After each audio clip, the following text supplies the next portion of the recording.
The wind moved like a restless spirit across the nearly empty parking lot of a 24-hour grocery store on the north side of Chicago.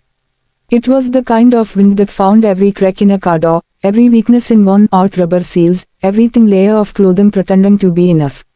Inside a 12-year-old silver sedan, Sarah Mitchell pulled her coat tighter around herself and checked the dashboard clock.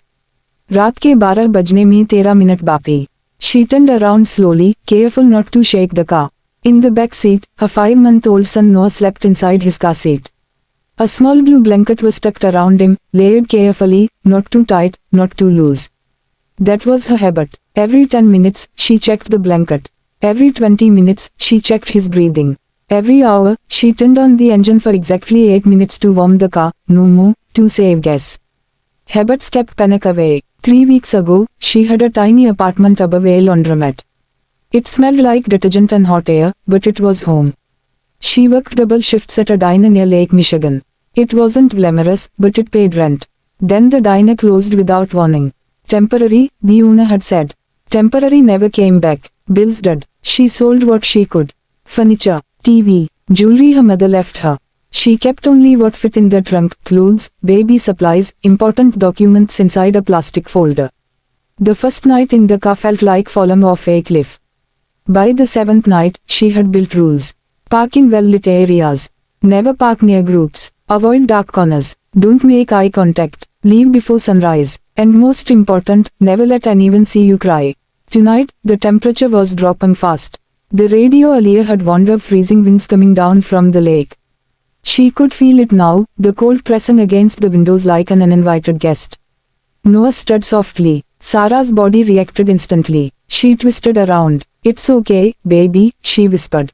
Her voice had changed over the past weeks. Softer, calmer. Even when she was terrified, she trained it to sound safe.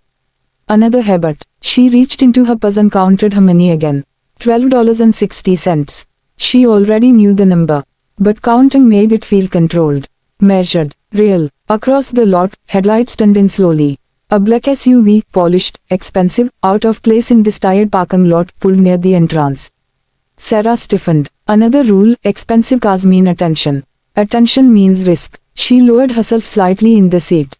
The driver stepped out. Tall, dark coat, confident posture. The kind of man who didn't look around nervously. Daniel Harper wasn't thinking about parking lot safety. He was thinking about quarterly losses. As CEO of Harper Logistics, he carried pressure like a second skin. Board expectations, investor calls, expansion deals, employees depending on him. Thursday nights were his ritual. After late meetings, he drove alone. No driver, no assistant, just him and the city lights. The habit started after his wife, Emily, passed away 3 years ago. She used to sit in the passenger seat during late drives, talking about everything and nothing. After she was gone, silence filled that space. Driving became therapy. Thinking, remembering, breathing. He parked and stepped out, the cold air hitting his face sharply. He started toward the store entrance, then slowed. Something caught his eye, condensation fogging the windows of a silver sedan parked under a street lamp. He would have ignored it years ago. But after Emily died, he noticed things differently. He had developed a strange awareness of loneliness. Of people sitting too long in cars. Of stories hiding in plain sight. He didn't know why, he just did. He adjusted his coat and walked a few steps closer. Inside the car, Sarah saw him coming. Her heartbeat sped up. Don't panic. Don't react. Don't engage. She stared straight ahead. His shadow fell across her windshield. Then, knock, knock, soft, measured, not aggressive. Her breath caught. She turned her head slowly and saw his face, concerned, not threatening. Hands visible, standing at a respectful distance. She lowered the window just an inch. Yes, her voice was controlled, defensive. I'm sorry to disturb you, he said calmly. But are you okay? The question hit harder than she expected. Are you okay? No one had asked her that in weeks. We're fine, she replied automatically. Automatic lies had become survival tools. His eyes shifted slightly past her, toward the back seat. He saw the baby. He saw the diaper bag arranged carefully. The stack of folded clothes. The way the car wasn't messy, but organized, like a small room trying to exist inside metal walls. He understood instantly. This wasn't a rest stop. This was shelter. The wind gusted harder. The car shook slightly. Do you have somewhere warm tonight? He asked gently. Her jaw tightened. Pride rose inside her, fierce, protective. Another habit, don't accept pity. We're okay, she repeated. Right then, Noah whimpered. A small, tired sound. It pierced through her armor. Daniel saw her expression change, the brief flash of exhaustion behind strength. He stepped back half a pace to give her space. I'm not here to cause trouble, he said quietly. I noticed. Noticed. That word broke something in her. Most people avoided noticing. She looked down at her hands gripping the steering wheel. No, she whispered finally. We don't. The admission felt like stepping into freezing water. Daniel nodded once, slowly. Please wait here, he said. Fear shot through her again. Was he calling the police? Reporting her. Some cities treated sleeping in cars like a crime. Another habit, expect consequences. He walked toward the store. She watched through the side mirror. Minutes stretched painfully. She debated starting the engine and leaving. But she didn't have enough gas to waste. 15 minutes later, he returned carrying 2 grocery bags and a thick grey blanket draped over his arm. He approached slowly and knocked again. She lowered the window cautiously. He handed her the blanket first. It's thermal, he said. It'll hold heat better. Then the bags, baby formula, diapers, wipes, bottled water, sandwiches, hot soup in sealed containers. Her eyes widened. I can't, she began. You can, he interrupted gently. And you should. Tears welled up despite her strongest habit, don't cry in front of strangers. Why would you do this? She asked, voice shaking. Daniel looked out at the empty parking lot before answering. Because years ago, my wife was stranded on a highway during a snowstorm. A stranger stopped and stayed until help came. She told me later that it restored her faith in people. He looked back at her. I made it a habit never to ignore someone who might be waiting for that same moment. The wind felt less sharp now. Still cold, but different. He reached into his coat pocket and handed her a business card. There's a transitional housing program 2 miles from here. Family units. Safe. I know the director. If you call this number in the morning and mention my name, they'll help. She stared at the card like it was fragile. I don't want charity, she whispered. It's not charity, he replied. It's a step. Silence lingered between them, not uncomfortable, but heavy with possibility. Noah shifted again, then settled. Sarah looked at her son, then back at the stranger who had knocked on her window instead of walking past. For weeks, her habits had kept her surviving.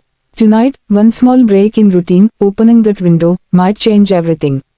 Thank you, she said, barely audible. Daniel nodded. You're doing your best, he said.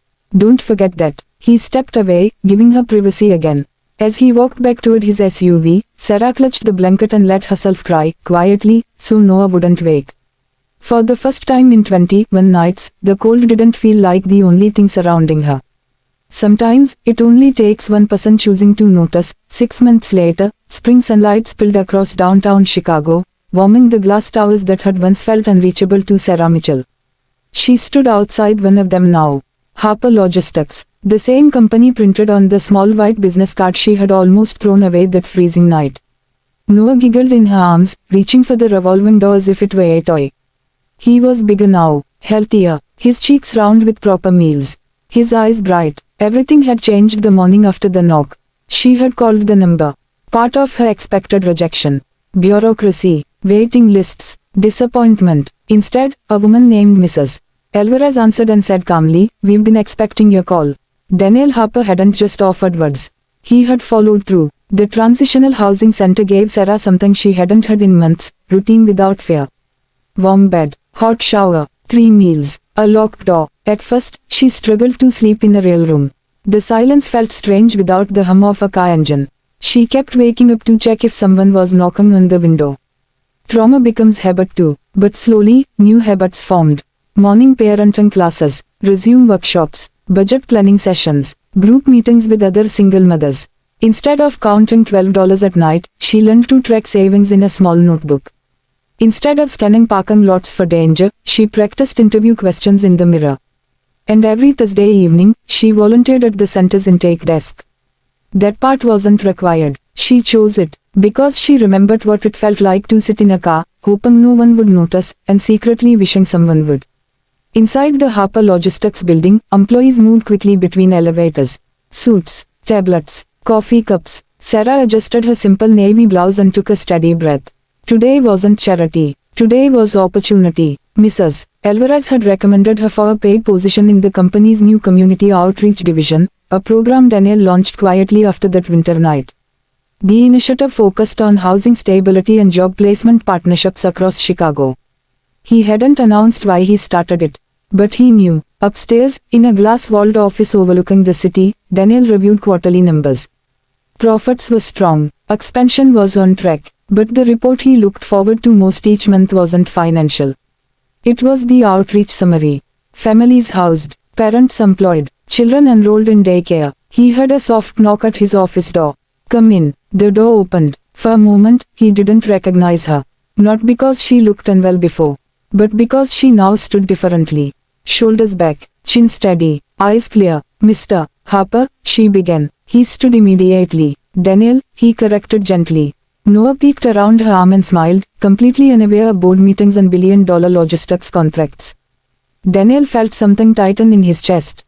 The last time he saw that child, he was wrapped in layers against the cold inside a fogged-up car. Now he was reaching toward the skyline through spotless windows. "I wanted to say thank you in person," Sarah said. "And to accept the position."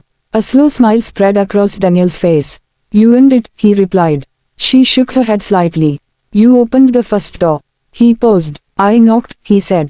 "You chose to open it." Silence lingered, but this time it wasn't heavy with fear. It was full of momentum. Sarah handed him a small framed photo.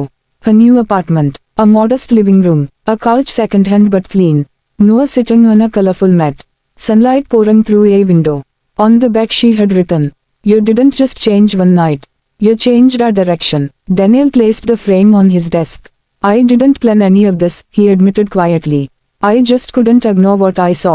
"That's the point," she replied. "Most people do." Later that afternoon, Sarah sat at her new desk in the outreach department. A small nameplate in front of her. Sarah Mitchell, Community Support Coordinator. Her first call came within an hour. A young mother, 2 kids, recently evicted, sleeping in a vehicle. Sarah closed her eyes briefly. Memory flashed, yellow streetlights, freezing wind, a knock on glass. She straightened her posture. "Hi," she said into the phone, voice calm and steady. "You're not alone. Let's take this one step at a time." Across the building, Daniel stood by his office window, looking down at the endless movement of cars below. Every vehicle carried a story. He still drove alone on Thursday nights. Still scanned parking lots. Still noticed. But now, he understood something deeper. Success isn't just built through disciplined habits of work. It's built through disciplined habits of compassion. One choice, repeated. One moment of attention. One knock at a time.